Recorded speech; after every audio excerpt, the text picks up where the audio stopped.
آج اہل سنت کے ممبروں پہ یزید پلید کا دفاع ہے، اب کہا جا رہا ہے کہ اس کا نام لے کے آپ لعنت نہیں بھیج سکتے۔ یہ مان سیرا نے یزید پر لعنت بھیجنے پہ ایف آئی آر ہو کہا بھائی تم نے سیاسی کے بیٹے پہ لعنت بھیجی ہے، مروان کے عرس منائے جا رہے ہیں،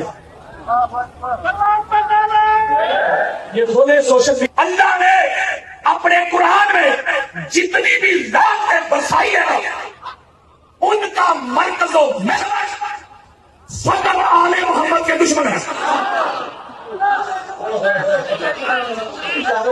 اللہ تو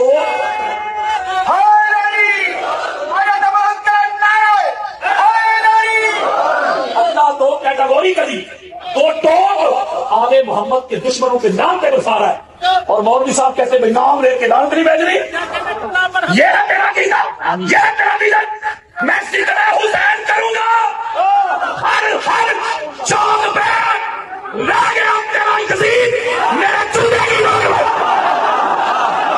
سب سے بڑے ستون ہیں امام مالک اور امام احمد بن حنبل، یہ دونوں ہستیاں انہوں نے کیٹیگوری کری دو یزید پلید کو کافر کہا ہے۔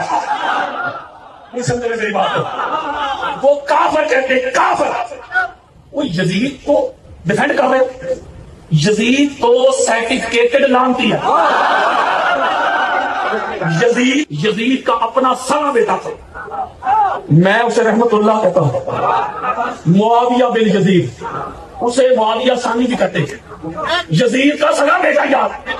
جب انہوں نے پکڑ کے اس کو یزید کی واصل جہنم ہونے کے بعد پکڑ کے اس کو تخت پہ بٹھایا، اس کا خطبہ سنے، وہ کہتا ہے میں لعنت بھیجتا ہوں اس تخت پہ، میں پھونکتا ہوں اس تخت پہ۔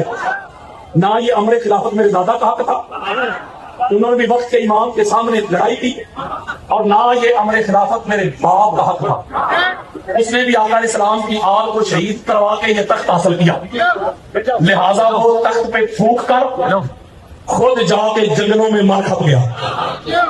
اور سندھ والوں، یزید کا سنا دے گا اس کے تخت پہ پھونک کے خود جا کے جنگلوں میں مار کھپ گیا۔ یہ 14 صدیوں بعد یزید کو شہزادہ کہنے والے، یزید کو امیر المومنین کہنے والے، یزید کو زبردستی جنت میں توڑ دینے والے ایک یزید ہے، نوے پتر کی طرح پہلے۔